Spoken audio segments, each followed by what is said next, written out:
This conference will now be recorded. All right, I'd like to call the order for the Park and Rec Board for Village of Ashwaubenon on Tuesday, June 21st, 2002. Roll call, please. Mark Castonia. Here. Donovan Miller. Here. Tracy Fluke. Here. Heidi Murphy. Here. Chris Zerbel. Here. Deborah Lundberg. Here. Aideen Hess is excused. Okay, please stand for the Pledge of Allegiance.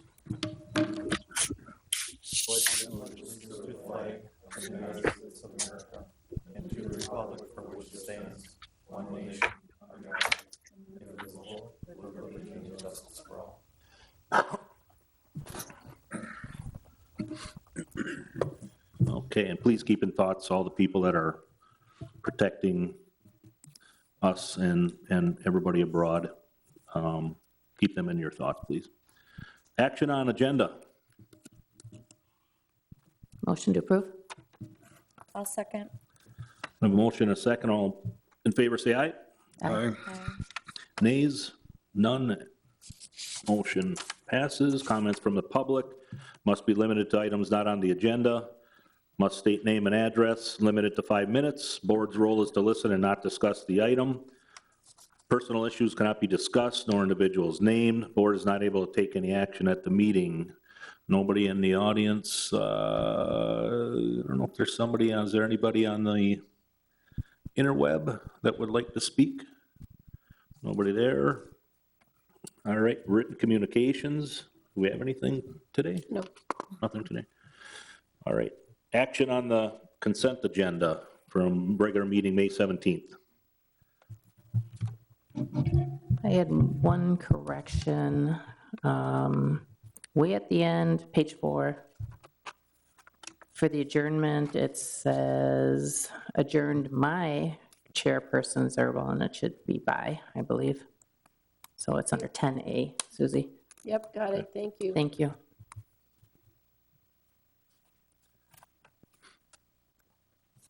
All right, with that, we'll take a motion. Motion to approve the minutes with the one correction? Second. And we have a motion, a second, all and say aye. Aye. Opposed, motion passes. Action items, action on TDS box placement request. All right. The representative from TDS, which attended our last park board meeting virtually, I met with him a couple of weeks ago. He said he had found alternate sites for the Hidden Valley Park and the Avenger site, which is good news. Because I know how everyone feels, including myself, about putting them in the parks. I mean, kind of a last resort, maybe, but so what he had said, though, is that he had contacted several businesses in the area, or several pieces of private property that were not interested in that box in the Smith Park area, which is the remaining one. Is there anybody online from TDS to talk on this matter? No? Okay, so during my conversation, again, he had said that he had contacted 3, were denied, and he requested to go on to park board. Just as an anecdote, I'll just say what happened then during our conversation is I asked him, because I'm thinking the general area of Smith Park, what businesses are there. I asked him if they had contacted Babcock Liquor, if they contacted Taco Bell, if they contacted the Oneidas, because the Taco Bell land, that's Oneida, NBC Channel 26, down that strip of North Road. I'm not real sure how far down or what service range they're looking for, but he had stated at that point that they had not contacted those businesses, but that was a good idea. So who did they contact? I'm not sure exactly who they contacted. I didn't ask that. I didn't feel it was appropriate, other than the fact that he said that he had contacted some. So I said it might be a good idea to contact additional private businesses before we bring this to park board, but he still wanted to go to park board. I think they're chomping at the bit, basically, to get moving on this. So that's where we left it. I don't know where think it was Tom. I don't know where Tom is today. But I give this back to you for direction to me. I'm thinking I know what it is. We're certainly willing to work with TDS, but I don't know, quite honestly, from a staff recommendation, I don't know if they've fully done their due diligence on checking out additional pieces of property in their service area. So I other than giving it back to you, my recommendation would be to table it once again and until more pieces of property are explored for that utility box. For me, like Smith Park's the only park out of the three that I could see it in. Yep. And I don't want it there. And based on what you just told me, I am fully on board with you to say, please go knock on a couple more doors. Right. I don't feel they're putting in their end of the bargain here. Like, Yeah, Donovan, I agree with you. I'm not adamantly opposed. No one likes those around, but Right. until the other avenues are explored, yeah, it's a I'd necessary like us to be the last avenue. I agree. There are plenty of businesses on that end of the highway that this box could be put in and be far less invasive than a park. But I let my feelings be known last time that why did they come to the parks first? And, I'm glad they got the Aubinger Park and Hidden Valley take care of. And I think as a village, we're always willing to be a good partner, but they're not helping themselves out here. They're not exploring all the options. Yep, I would agree. I mean, they obviously haven't done their due diligence on this particular park for whatever reason, and either table it or just send it back to them saying, we want you to explore further sites, and if you really cannot, then come back again. But I think we should just let them do their due diligence before we allow them to go ahead with this.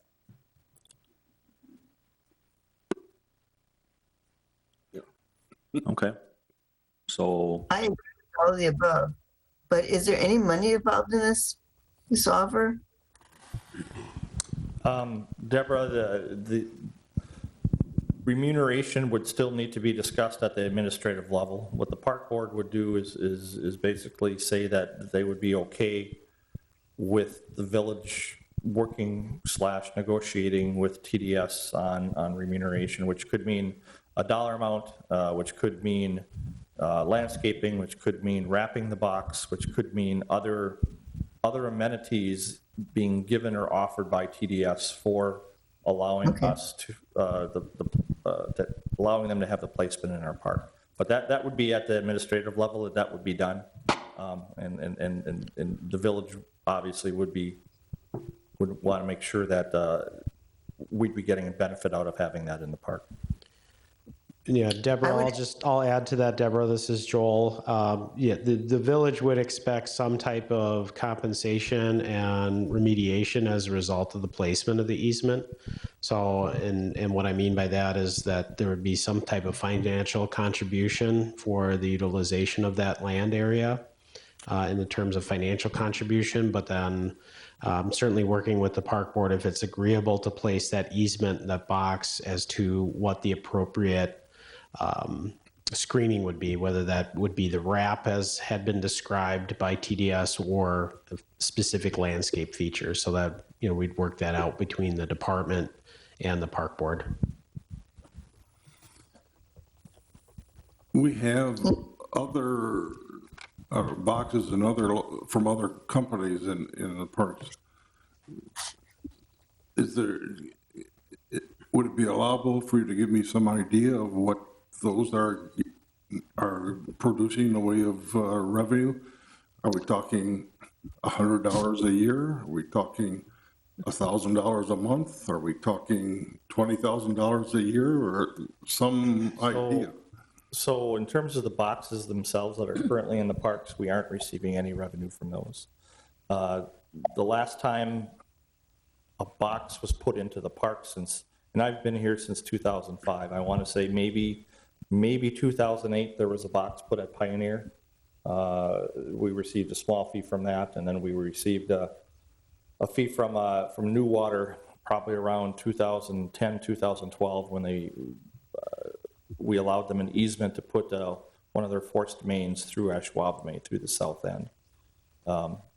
I don't know, I'm going to defer to Joel on whether or not it's proper to say what the initial starting point was on the dollar amount. I'll leave that up to you, Joel. Yeah, and certainly we haven't negotiated those values with TDS directly, and we would certainly need to take a look at the amount of land area. So it's really going to be dictated by the amount of land area that's going to be taken by the easement and the value of that land.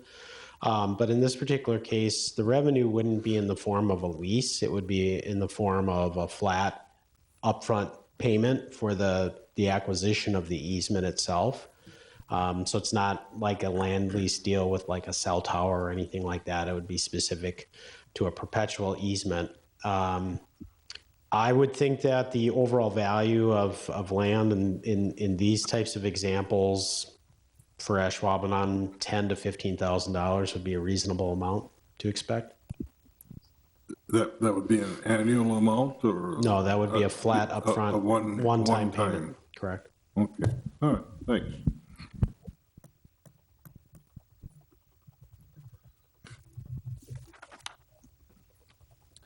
Thank you. I would agree with Tracy and Donovan that, after they look for other places, we would reconsider it. That's my feelings. Yeah, I agree, Debbie. I think as a park board, my feeling as being on the park board is first of all, do what's best for the parks. And if we pass this right now, it just wouldn't be in the best interest of the parks without those guys doing their due diligence totally. And they haven't gotten there yet. So would it be appropriate to table this, or would it be better to just make a motion to deny it and request they have further, if they want to come back with further research? Does it matter either way? I would think that we would continue to deny it with the stipulation that they go back to all businesses within their service zone, for potential placement there first. Okay. I agree. Is there some way we could help them with that? I mean, is there some way, we could work with them and say, is there somebody you want us to reach out to and say, as a good community member, would you consider doing this? I don't know, just spitballing. I mean, to help those guys out a little bit. I mean. On packet page 9, there's that red circle. Is that where it needs to be? No, that's Okay, that's where the current one, just so you can see it's not necessarily even for you, Heidi, because our park system. Yeah. It's for the general public to see the general Okay. area of where that box is going to Because be. if they need in that circle, there are no other options. No, that's where it's currently proposed. Okay. I'll make a motion to deny them for reconsideration after additional diligence is done in researching private options. I'll second that. Okay, we have a motion and a second. All in favor, say aye. Aye. Opposed? Motion passes. All right, discussion and possible action for potential use of park development funds for a wetland delineation of Argon Park. Rex. Yeah, so, obviously the whole Titletown area is growing, and I'm going to assume with the apartments that are being put in there, and I'm sure more things to come. Argon Park is getting used quite a bit. We've talked over the years about doing some kind of more trails at Argon. Obviously, we put in the trail that somewhat mirrors Argon Street, loops around the parking lot. But we've done a lot of tree takedowns there. We've done the playground installation there 2 years ago. We've got a couple other things planned. We did a lot of ash tree removals. within the last 6 months and tried to grade things out and re-landscape it to make it look good. There's a heck of a lot of people walking around in that area. And I was, every time I've been there, I've literally seen a dozen people walking by that park or through the park or around the exterior of the park. So it's like, well, maybe this is time to revisit additional trails or pathways at Argon. Now, Argon's not a real big park. I'll just tell you what my thoughts are, is to put a crusher dust trail around the exterior, coming off of the, kind of by the water building, looping it back along the tree line by Highway 41. And then potentially looping it somewhat into the woods. Some of that woods is ours. And then past a certain point, it crosses over into Cabela's property, which is actually owned by the Green Bay Packers, leased by Cabela's. But that being said, any part of that woods would need wetland delineation if we go in there to check for potential wetlands. We know that probably that whole woods is going to be wetlands, but we need to make sure of that to figure out if we do want to put in a boardwalk or something similar to what we have at Sherwood, that wetland delineation would be needed to get some kind of cost estimate on how much would be needed within the woods in terms of the footbridges, or the platforms, excuse me, similar to Sherwood. So certainly linear, or these pathways, trails are considered linear parks. It's within the park. It's within the service zone of the Titletown District, where we're getting a lot of our dollars from that are building up in our park development fund. So I think it's certainly appropriate to use funds, not only for the wetland delineation, but in the future, whenever that we decide if we want to move forward with it, for the trail itself. But the first step would even be to figure out, okay, where could we put a trail? And to do that, we need a wetland delineation. And so I got a quote from Stantec, who has worked with us on the Sherwood Forest project for $4,500. They test all the soil. They I don't say they dig down, but they take core samples. Obviously, when you do that, you find out what kind of material is underneath the ground. And there you would determine where the trail could potentially go or not go, or where the boardwalk would be needed. Again, I feel it's appropriate to do that if the park board agrees that might be a good project for the folks who live in that area in the future. You said the Packers own the rest of that woods? Yeah, I want to say if you extend, what is that, Valley View? If you extend Valley View due west, that is the dividing line between the village property and the Packers property. And then, It says Lambeau Field Redevelopment LLC Yeah, on the map. Do you think they might want to? So real quickly with what Heidi said, when the Packers bought all these pieces of properties, they kind of did it all under individual LLCs. Each property is listed almost differently. And there's a couple reasons for that. But long story short, it's the Packers property that is leased to Cabela's. Yeah. Do you think they might want to donate that to the village for addition to the park? Has not been brought up yet.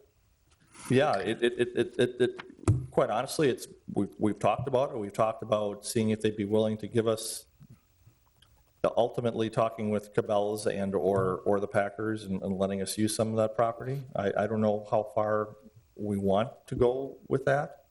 Because if it's wetland, they can't do anything with it other than look at it. Correct. Wow. Probably, I'm going to guess about 60 to 70% of the trees in there are ash and will also be coming down.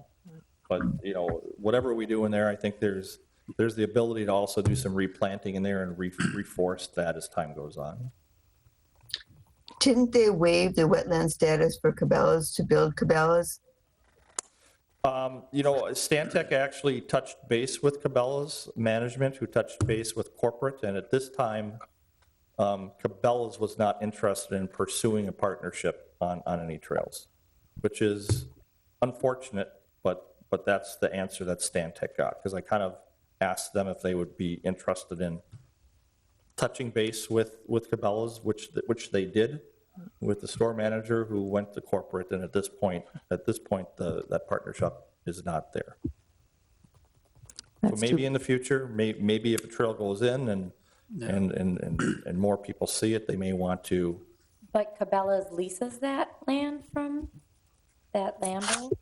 Yeah, that's actually the whole property that Cabela sits on, that whole parcel is actually Packers, yeah. Got it. But because it's leased, Cabela's needs to Right, give permission to partner with us, right. on anything. They're not interested in doing that at this point. But wasn't Cabela's property originally wetland? There's a long and sordid history to that piece of property. They got it waived.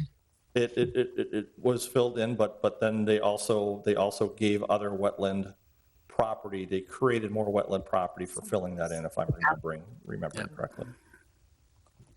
Do you think, Rex, with that property actually being owned by the Packers, so just the wooded piece to would that be south of Cabela's? That it would be worth reaching out to the Packers, not necessarily to buy it or anything like that, but say, this is what we're looking at doing. Even for them just to have a wetland survey there as well.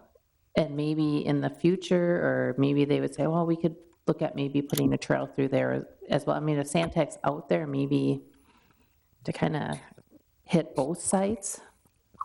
We can certainly do that, Tracy. I guess my immediate thought on doing something like that is then who pays for that part of the survey on the Packers property? Would we ask the Packers to pay for that if they're interested in chipping in, or would I don't know if I want to do that with. I don't think we do. I think that we ask the Packers to see if they would be interested in chipping in on that. I mean, it doesn't hurt to ask, I guess, maybe they'd go, yeah, I think it's a great idea. And we, like Mark said, what are they ever going to be able to do with that site? That's probably, huge chunk of that is going to be wetlands. And I think the path in Argon, though, is a great idea. I think we should pursue that regardless and use park impact fees and go ahead and get the survey done, because I think it would be just an asset to that park. And like you said, it'd be beautiful wandering through there, but if the Packers could at least be approached, hey, we're doing this, would you be interested at all in having them do a survey at your site? Because maybe they're planning to do something else out there, and that survey would help them to make some decisions on something else they were maybe planning to do. We can talk with them. I believe one of their attorneys is in charge of their land program and their leasing program to the different businesses. So we could potentially contact them if they're willing to meet with us and hear our thoughts on it. Are there any implications of having the path go that close to the highway and like the fence or whatever? As long as we don't encroach on the DOT right of way. Okay. Yeah. Like, I'm just thinking like safety issues that does debris fly from there? I don't know. That's pretty tall. No, I don't. I try to stay away from 41. We have bad luck with 41 Sure. at our house. Thanks for laughing at my joke, Mary. That's a pretty tall sound barrier wall there. Got it. I was thrilled to see this come up on the agenda. I think it's a great idea. Being in the area, just a half a block up, and I've noticed over time with the Emerald Ash Board taking all the ashes out, really how much that's cleaned that back area up towards the highway and on the side towards Cabela. And you said there's going to be a lot more trees taken out of there. I think this. Well, I think if we put the path in there, they're going to have to be taken out. Yeah. Because otherwise they could be falling and damaging the boardwalk. I think this is I like this idea a lot, and especially since, I've been heading over to Sherwood with the dog and walking those, and it's just a really cool atmosphere, and I think we can do something similar here. I think it's wonderful. And to tie it in with what Tracy said with the Packers, I think, this kind of benefits the Titletown area too as a selling point, walking trail right off Titletown, the apartments and condos and everything there, and, why not approach them and see if they want to partner up. I just wanted to mention that a couple of years ago when we were discussing putting the park playground in at Argon, I reached out to Cabela's about possibly getting walking trails through that wooded area, and they did not reach back. And now we are a couple years later, and they obviously still don't want to do it.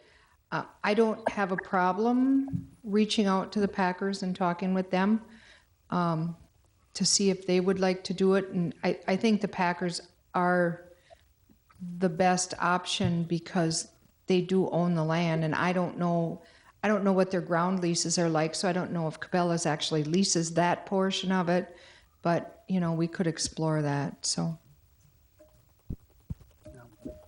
Okay.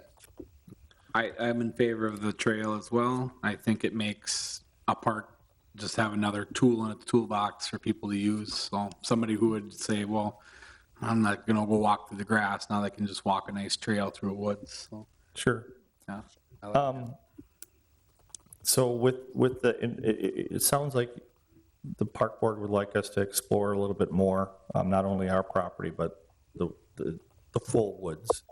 So I might make a recommendation for someone to make a recommendation to approve this, but that we don't start with any wetland delineation until we get an answer from the Packers. And then, because that way, if the Packers say yes, then we can combine it together to have the wetland delineation done all at once. Yep. And if they say no, then we've got to go ahead to hit the ground running and just do our portion of the park. Okay, I would make that motion that we go ahead and do the path, work with Sandtech, but wait until we talk to the Packers to see if they want to get involved. And if either way, then go ahead and sign a contract and get going with it. I would second. So the motion is to do the $4,500 like assessment, right? Yeah. Of what it would take. But only after, we'd only start Speaking of that the Packers. after we got an answer from the Packers. Because Okay. if the Packers then Right. wanted to include, go Right. in with us, Big project then. that Changes we the could do it, they could do the delineation of both pieces of property Okay. all at once, and the Packers could pay for their portion Got it. as one project. Otherwise, it wouldn't be efficient, their Right. use of the money, because there'd be two Fair, separate surveys. And if they say no, then as soon as I get that decision, one way or the other, then I can hit the ground running and get that contract going with Stantec. If they decide to say yes, then it wouldn't come back, it would just be a partnership between then. If they say yes, what I'd probably do is have Stantec contact the Packers Got it. and have them give a proposal to the Packers for their portion of the property. Got it. And then the Packers would deal with their cost through their financial people, and we would deal with our cost through ours. You know, and maybe if they're combining the two, it might be a little cheaper for us too. You never know. You know, if they're going out there and doing both, you might get a deal that way too. Okay. So we have a motion and a second. All in favor, say aye. Aye. Opposed? Motion passes. All right, C, consider, discuss, act on request from Mosaic Arts, Inc. to apply for temporary Class B picnic beer and wine license at Ashwaubenon Park for 2022 Art Street. So whenever a organization wants to sell alcohol at one of our parks, they are supposed to get permission from the village to do so through a picnic permit. Because it would be at a park, it needs to go through park board. And what happens is, what we're looking for here is we're looking for you're okay to allow Mosaic Arts to go through that special event permit process. Because we don't want to have them fill out all these forms and pay the fees and stuff, and only to come back and someone says, no, we don't want you to do that. So you would be giving the thumbs up or thumbs down or further discussion for them to be able to apply for that picnic permit license. So it would just be beer and wine, correct? It's not hard liquor at all for that license? Not to my knowledge. I think it's just beer and wine. It's a temporary picnic Yeah, license. I think that's all, I think that's what's allowed with the temporary. Correct. I don't have any problems with this. Nor do I. No, I think it's a no-brainer, otherwise I don't think they come. Yeah, like the size of, I was at that art Street last year and the size, like the amount of people that come. I'd never heard of it, and there are people everywhere at that event, so I think it's huge that it's at Ashwaubenon this year. I think it's a huge opportunity for Ashwaubenon. So.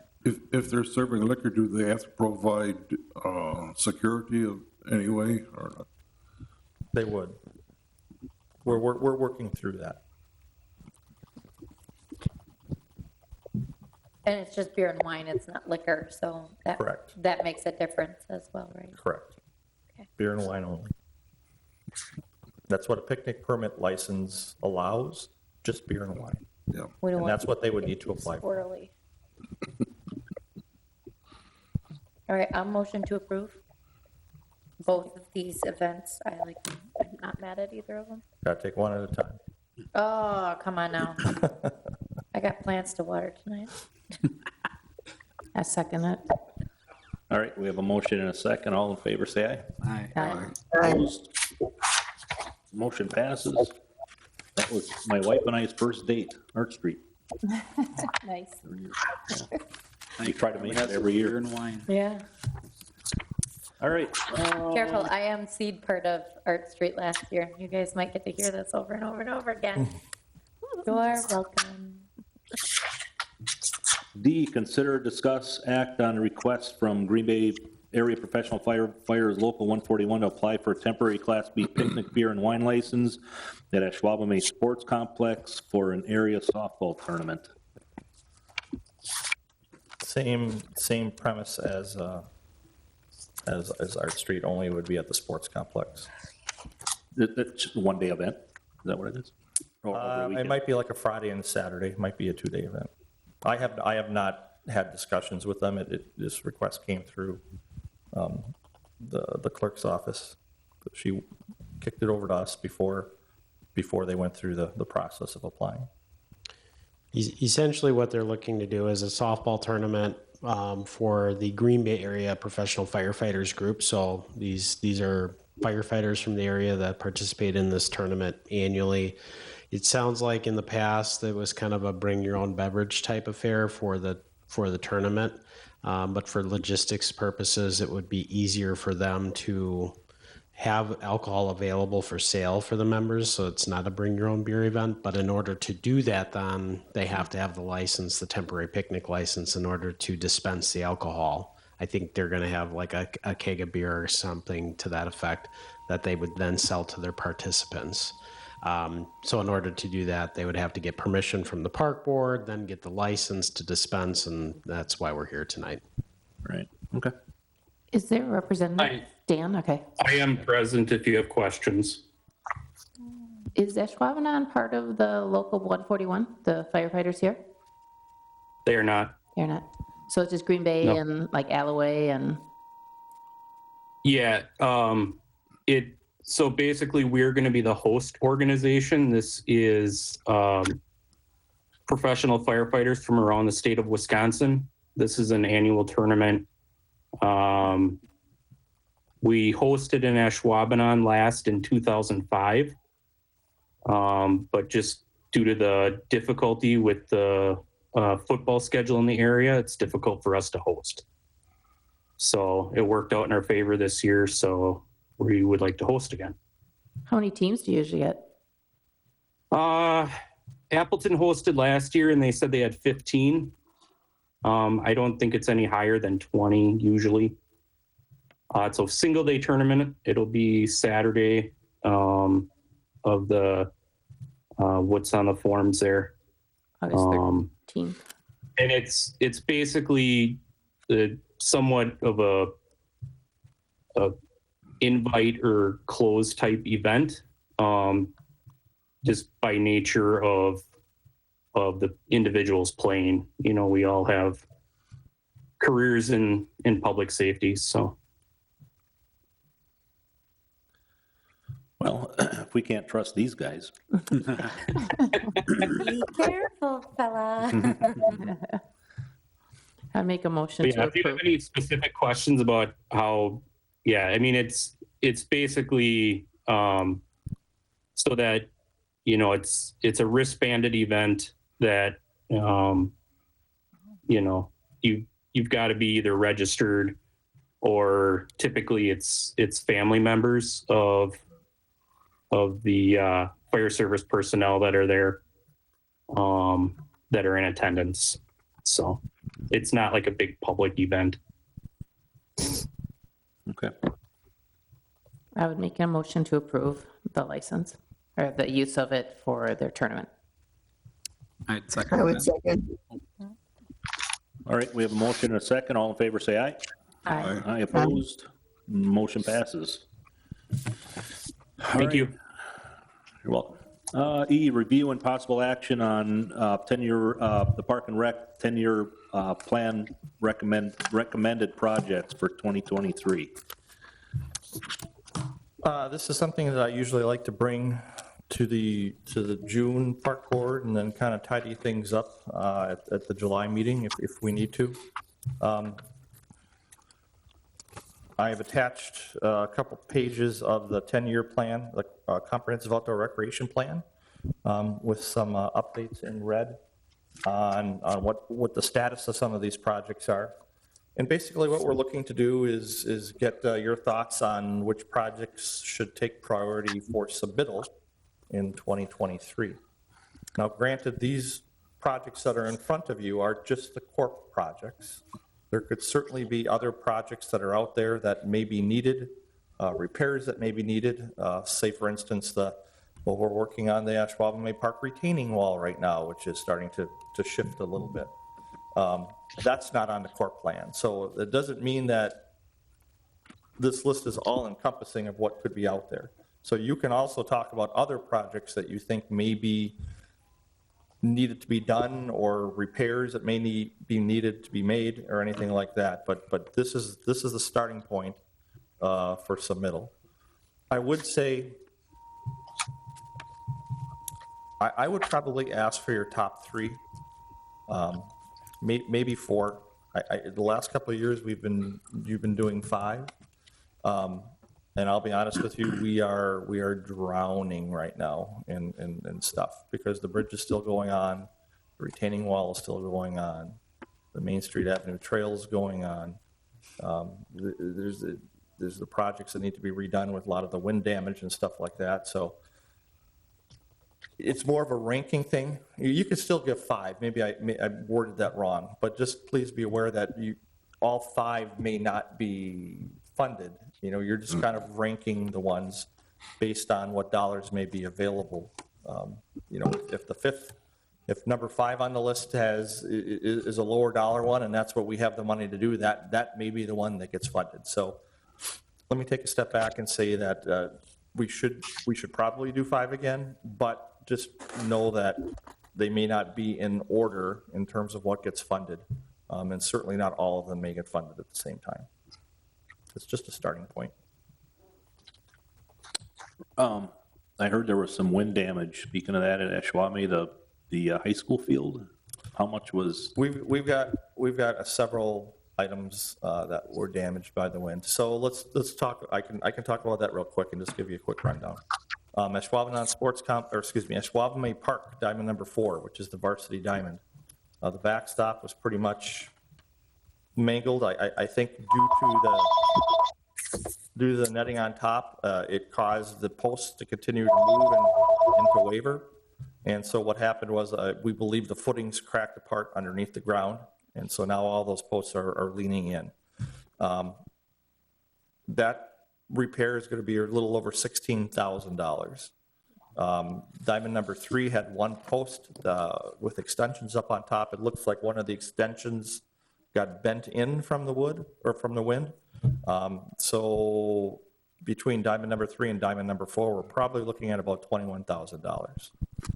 Out at the sports complex, 2 of the team soccer shelters, the ones facing west because they caught the wind like a sail. One of them literally destroyed even the metal, the aluminum framing was just in pieces, literally tore the pieces apart. On the other one, we lost numerous pieces of plexiglass. I have not gotten price estimates on that yet, but I'm guessing we're probably going to be around $12,000 or $13,000 to replace those. Was just notified today of another issue. One of the larger, and I'm surprised that we didn't have more damage on these, but one of the larger covered sunshade shelters out at the sports complex in the middle of the complex that the picnic tables are underneath. One of those got tore.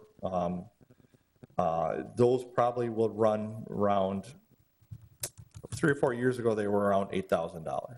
So let's just say maybe $9,000 or $10,000. So we're probably looking at about a little over $40,000 total right now. There's probably a couple more $1,000 at Canterbury. There was a adjacent house whose tree fell on our fence, came to rest on the swing set at Canterbury Park. That's been taken care of. When we cut the tree into pieces, literally the stump was already out of the ground, so we just took that stump out of that person's house and brought that away too, because quite honestly, we wouldn't be able to repair the fence without that stump being taken out, because there was no access to her backyard because of the tightness of it. So that was taken out, but my guess is that'll probably be about $3,000 or $4,000. So these are things legitimately that may push other things back that are on. Hopefully insurance will take care of the majority of them. That was my next question. Okay. Yeah. No, Joel has already filed a claim regarding the sports complex because we got an official price quote on that. So we know what that's going to cost to repair. So that claim has been filed, and then we're working on the other ones to try and get those submitted. Did Sherwood Forest get some damage too, I had heard, or? Sherwood Forest has multiple trees down, more on the Tricino end, blocking the pathway. We still have about 5 or 6 trees down until we've been focused on some of the other areas with a lot of hanging branches and other issues that are a bigger safety item, because these trees in Sherwood are down. So we just have temporarily closed the trail off. We're hoping to get to those trees by the end of the week, to cut those off and take them off the boardwalk, and hopefully that boardwalk is okay. If not, we'll repair the boardwalk as well. We won't know until we take all the logs off of it to see if anything collapsed. So, Joel, for you, say, we're going to file claims on, say there's $50,000 worth of damage total, everything that Rex brought up, and everything gets covered. What's going to be our final, approximately? What's going to be what we have to cover? Just essentially the deductible, as long as items are eligible as property in the open. So like the fencing, the backstops, things like that. Those are all deemed property in the open. Some of the downed trees and the vegetation, that's likely not to be covered, but any of those improvements like the boardwalk, the fencing, the shade structures, those items will be covered minus our deductible, and our deductible is a minimum amount. So, okay. Yeah. Okay.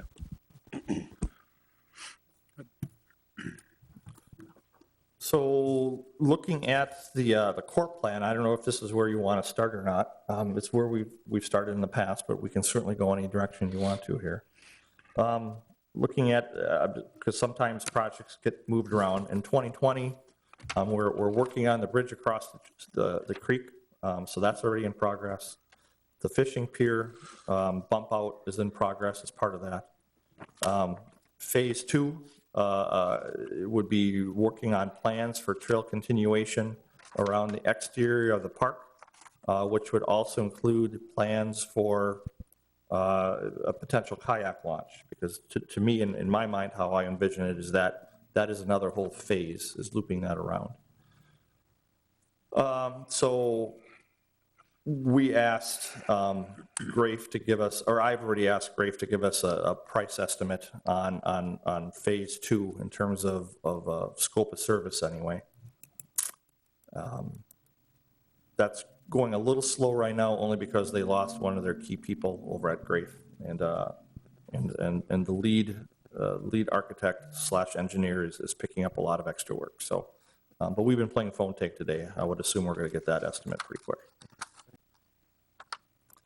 Ashwaubenon Sports Complex, we had put in part of a crusher dust trail around the softball complex. At some point, I think in the future, again, more and more people are going to be living out in that area. I want to extend that crusher dust trail around the soccer fields as well. I think that's certainly appropriate to do that. It's not going to be an expensive project with it being crusher dust. It's probably something that we can piecemeal by ourselves doing it in-house. But it's still going to involve, buying the crusher dust, having that delivered, and time and labor type of thing. Smith Park Playground has been ordered. We're looking hopefully at a September install for that. In fact, I think our park maintenance crews just dug out the footprint for the sidewalk area within the last week. And were it not for the storms that just happened, we'd probably be pouring that either this week or next week. So hopefully within a few weeks, we'll actually get the sidewalk poured at Smith Park, which will butt up against the new playground, which will have the rubberized surfacing going to part of it. So that one we don't have to worry about. Fort Howard, with the restroom facility, we had talked about that, and then options for a future splash pad. David is working with Rettler right now on a basic site layout and just a concept design and real rough estimated budget costs. I think we're allotted about $25,000 this year to do that. So that's a project that I gave our recreation supervisor, David Rohrig, to follow up on and to work on. So that's the start of that project is already happening. We still have not gotten to the drinking fountain yet at the sports complex. We had to dig up the whole drinking fountain last year because the valve froze underneath. So we don't even have it there right now. We still have to pour concrete on the site that it was removed, and so we'll get that. We're working on that one as well. Clipstein Park, electronic fitness stations for the kids. That was funded this year's budget, so that's in progress for 2022. So that one will be crossed off the list. Those have already been ordered by David. But we've always talked about potentially doing a band shell in Clipstein Park, or a design for one anyway. 22, we got kayak launch, but that could also be part of the phase 2 of the trail project at Ashwaubenon. We've always talked about adding in additional sun shelters at the lake. We had always said we wanted 3. We've gotten 1 so far. Which is working out well. I think really other than the trail at Ashwaubenon, the next big project that would be doable is the playground replacement at Waterford Park. We've got, I want to say, and I'm trying to dig deep in my head here. I want to say we have 16 or 17 playgrounds, individual playgrounds in the 23 parks that we have. And so typically we need to replace those because, once they hit roughly 25 years, things start to get outdated, things start to need to be replaced, things start to look really rough, and a lot of the rubber starts to peel apart on the decking from 20 some odd years of sun hitting it. Waterford Park is the next one up. We're going to be doing Smith this year. That was vintage 1992, maybe? It says 1 on here. 91? 91. But Waterford is next up. So that's certainly maybe one that we want to look at as a recommendation for 23. And then also at Waterford, if we're going to redo the playground area, then add a few more amenities. We can extend that sidewalk to our shelter another 20 or 30 feet, so that part of it butts up against the playground, and then some seating benches for the parents to sit and watch their because we'd have a toddler component obviously, in the playground and a seating component for the parents to watch the kids as they're there. There's a lot of parents right now that are using that shelter when they're bringing their kids over to Waterford, which is nice to see.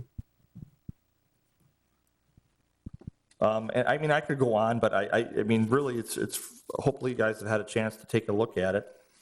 You know, a lot of the things are more of a domino thing. Like you can't do the Fort Howard Park splash pad until, you know, the shelter gets built and everyone sees the, you know, the concept design for everything. So you know, you kind of got to look at it that way somewhat. I mean, our parks are, you know, they're in good shape.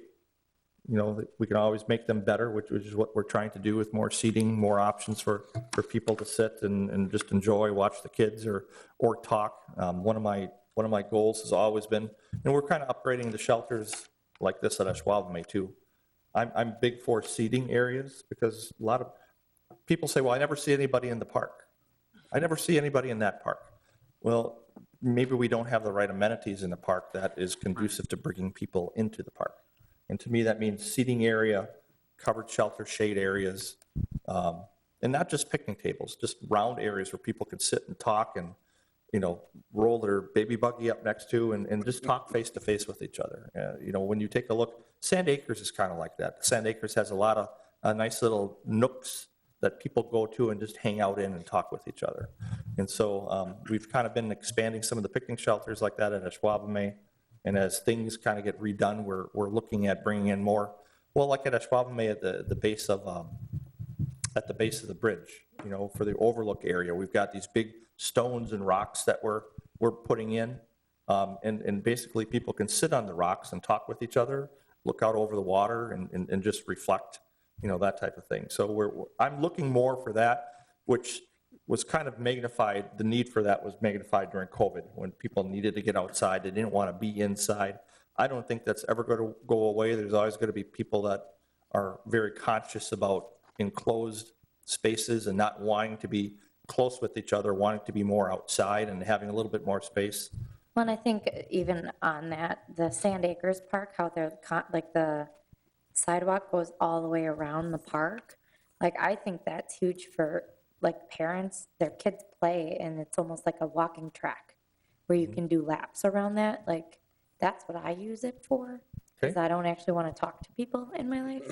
I just want to walk and not talk. Write that down.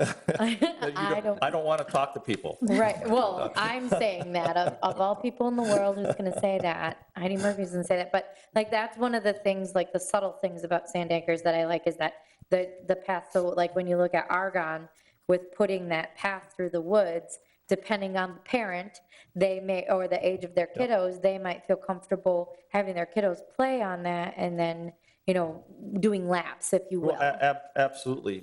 Absolutely, Heidi. I'll use Fort Howard Park as a really great example for that. Fort Howard has a trail all around that Don't park. go to that side of town, guys. Regardless, Fort Howard has a nice trail around the whole park, and so I see a lot of people doing laps around that park because that's where Ashwaubenon Youth Soccer plays a lot of their games, especially for the younger age group. So when the kids are playing games, I see a bevy of parents doing, because So I mean, they come home from work, get the kid in the car, let's go to soccer, and that's their exercise. They have that ability to exercise. Similar to like the Croc Center, how they have that walking track up above. Like, that's what I, like, yes, you're walking in circles, but it's a walking track. That's what you do, is you walk in circles on it. So I like that aspect of things. And like, Something similar is the hockey rink, Rink 3 at the Cornerstone. I don't You got the go there walking either. track up above, but, you know, I always see that parents would bring their kids to hockey practice and they would just walk laps. People want to exercise, and they do it a lot of times with, you know, during their kids' recreation. it's a multitask. They're in this one. well, you have to these days, otherwise there's not enough hours in the day with everything that's going on these days. Yeah, the Waterford trails used quite a bit. It goes around the park, you know, kids playing around the park. I think you're spot on with, it's not the park and the features draw the kids, but are the parents going to bring them if they can't be comfortable for time to go. 25 minutes later, you're still saying it. At least you have a bench to sit on while you're annoyingly waiting for your kids to get off the playground. Yep. So I do 100% agree. I think those simple things draw people. Going back to the trail that we talked about, yeah, I can go walk through a field of grass, or I can walk on a crushed dust trail through the woods. Like, that's more inviting to me. So I think it's just another tool in the toolbox. So I'm right on board with you. Keeps people wanting to stay in our neighborhoods. Yeah, just a different thing to do, so. I don't, it's not on the list here, but I know it was discussed about leveling off the soccer field at Argon. Yeah. So I saw it somewhere. Yeah, that was in the path, that talked about in the path area. Well, the best, it was in there, but the is best that, way to do that is we'll be using the dirt from the trail because we have to dig that Okay. whole trail out. oh, right, So there'll be a lot of dirt that we don't even need to truck. We'll be able to basically scoop it out of the trail. If this goes forward, if you approve all this, as pieces come forward here, and then we'll just put it right in the middle of the soccer field. We'll grade it all out, and eventually we'll get that leveled. I think that's a great opportunity to actually use the dirt right on site to do that. okay, because that does get used a lot, and it is, Yeah. I walked through the middle of that quite a bit. Soccer has, for the last couple of years, it was down during COVID, but Melody has over 100 more kids, because Melody, our aquatic coordinator, took on the private role of being president of Ashwaubenon Youth Soccer. It's not part of her role for the village. She's doing this as a parent because she's got a couple kids in the program. But she has over 100 more kids involved in there. I want to say it's well over 100 more kids. And I think they added in another 10 teams. Wow. And so all of a sudden Argon is busy and being used again. Right. So we're lucky we have that, especially since that second field at Bill Diamond is, had to be used for the stormwater pond. Right. Is this something that's, I know like last year and I think the year before, if I remember right, we got this list. Is this something you want to put together today, or is this something you want us to come back next time with the 1 through 5? My recommendation, and again, you can do whatever you want, is I believe this is how we did it last year. So we're talking about it. We're talking about all these different ideas. I want you to take this home and almost give you an assignment for the July meeting is put down your top 5.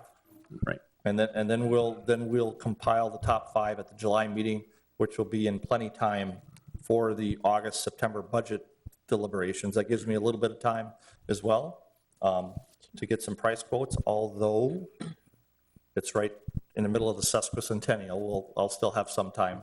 I can work on some of this stuff. But go home, take a look at this.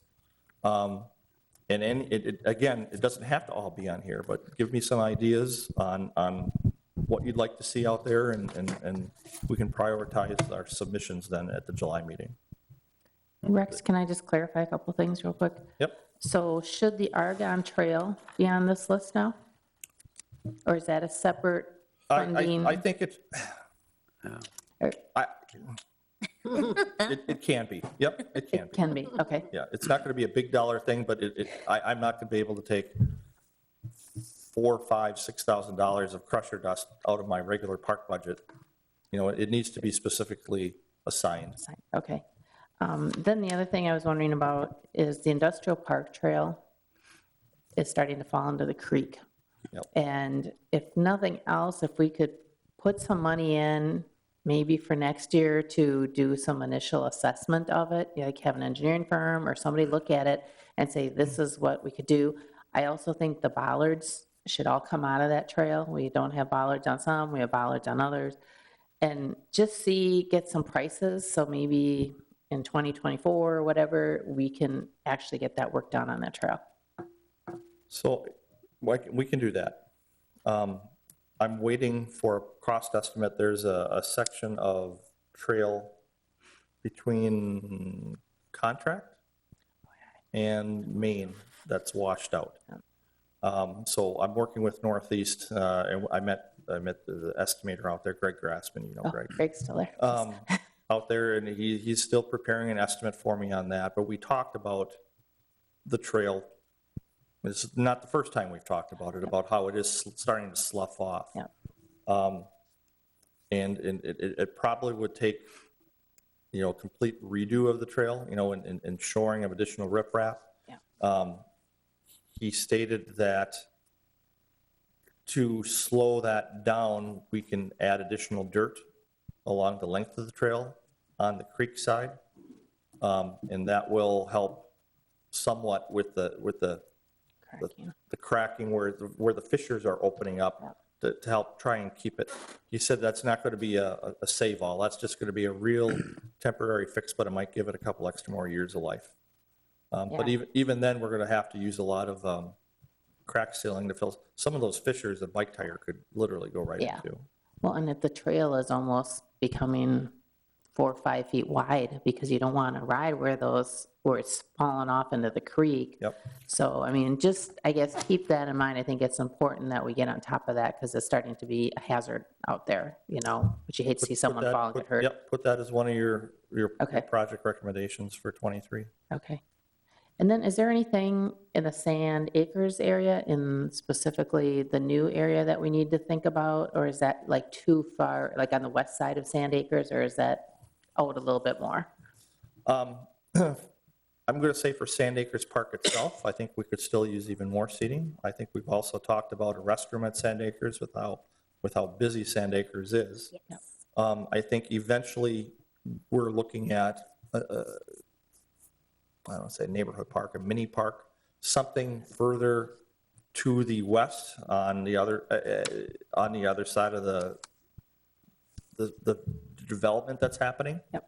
But I don't think we're ready for that until we actually get a developer Okay. to start who wants to do that area.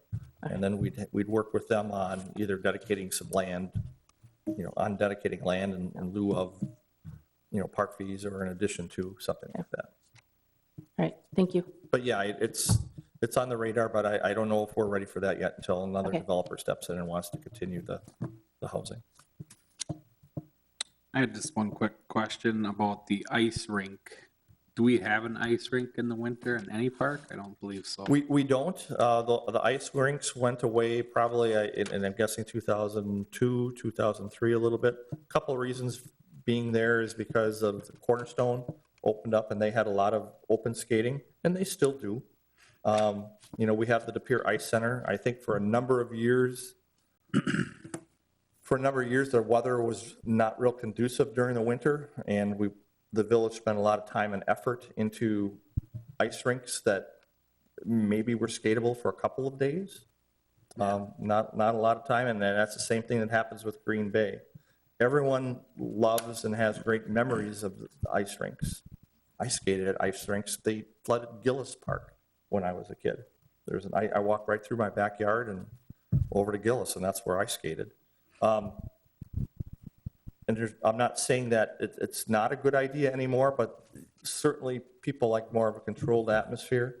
And maintenance-wise, it's not cheap. Guys the best time to flood is like at midnight, 1, 2 in the morning. Right, when it freezes right away. Yeah, so I don't know how that would work. That's probably overtime in some form or fashion. I don't think that, so there's other issues that need to be fleshed out before that would happen. I was just curious because I didn't think we had one. I'm never going to be on. Yeah. We used to. So potentially Pioneer has the ability to have one. We've got a hydrant right in between the tennis courts and diamond number 3 and 4. That used to be. In fact, that old stove in the shelter at Pioneer, that was the warming shelter for the ice rink that was there. And then we still have, and we didn't take it out for a reason, at Smith Park, we still have the berm in a circular fashion on the north side of the park, just immediately east of the playground. And that's the shape of the ice rink that used to be at Smith Park. So there's still the ability, infrastructure in place per se, to put them in fairly easily, but then it's the maintenance issues that would need to be dealt with to maintain them. It'd be a neat amenity, and but there's, like you say, You can go to the Cornerstone, you can go to You Green got Isle Cornerstone, you Park. got the Pier Ice Center, and quite honestly, Pier. even more so now, you've got Titletown with the ice skating at Titletown. Titletown. Oh, I mean, the yeah. kids just flock there. Yeah. You know, it's very fun. Yep. The other thing too is over the years, as far as hockey players go, more and more parents, more and more households are, that's not a lot, but more and more are flooding their own backyard. Right. It's so easy to buy Oh, yeah. the Probably. equipment for it, you know, for underneath and small boards and things like that, you know, if you have the space, there's a lot of people that do that Right. now. I know a couple Yep. myself. Yeah, I was just curious to see No, what the thoughts were. It's a good question. It's on the list. It's been talked about in the past. Yeah. We've never made the decision to go back to it. And I drive by the Green Isle one almost daily, and it's like you don't see anybody, and then you see people there night and day, you know, for those couple weeks, like you're saying, where it finally got cold enough for it to freeze and to be usable. So, yeah, I was just curious. Thank you. Yep.